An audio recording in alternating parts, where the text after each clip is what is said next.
Greetings from the garden and welcome back to Let's Grow Stuff.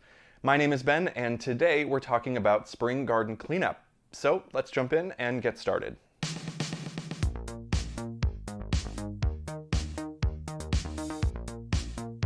Well, spring garden cleanup is all about giving our gardens the jump start they need for a great growing season.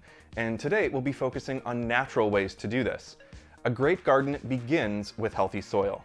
Soils are complex ecosystems teeming with life, from fungi and bacteria to insects, mammals, and more.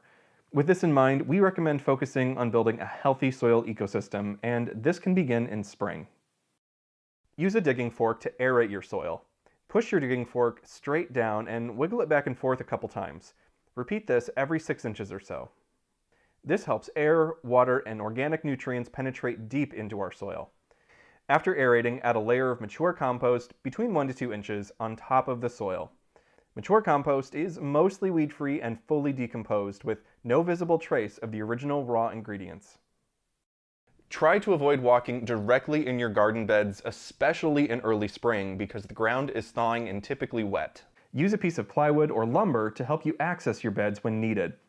If you're growing veggies, practice crop rotation. So, for example, don't plant your tomatoes in the same place more than 1 year in a row.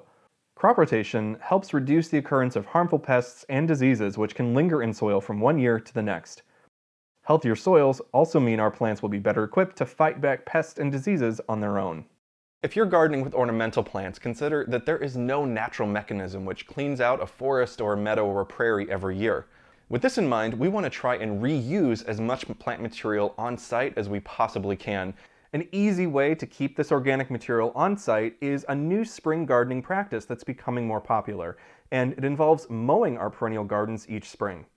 Set your mower to its highest setting and wait until your soil is thawed and no longer muddy, typically mid to late March.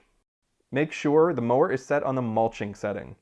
Everything you chop down and chop up will become mulch for your garden, breaking down and feeding your plants and soil.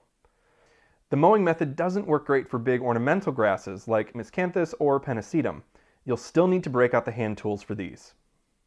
You may think it looks rough to mow your perennial gardens, but consider that in just a few weeks, new leaves and flowers will begin to emerge. Well, there you have it. When we garden with nature rather than against it, we make our job as gardeners a little easier. It does involve changing our perceptions and behaviors just a bit, but the rewards are well worth it.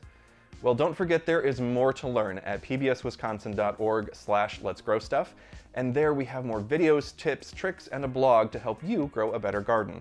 So until next time, happy gardening. Funding for Let's Grow Stuff is provided by American Transmission Company, Ganshert Nursery and Landscapes, Willie Street Co-op, Focus Fund for Wisconsin Programming, and Friends of PBS Wisconsin.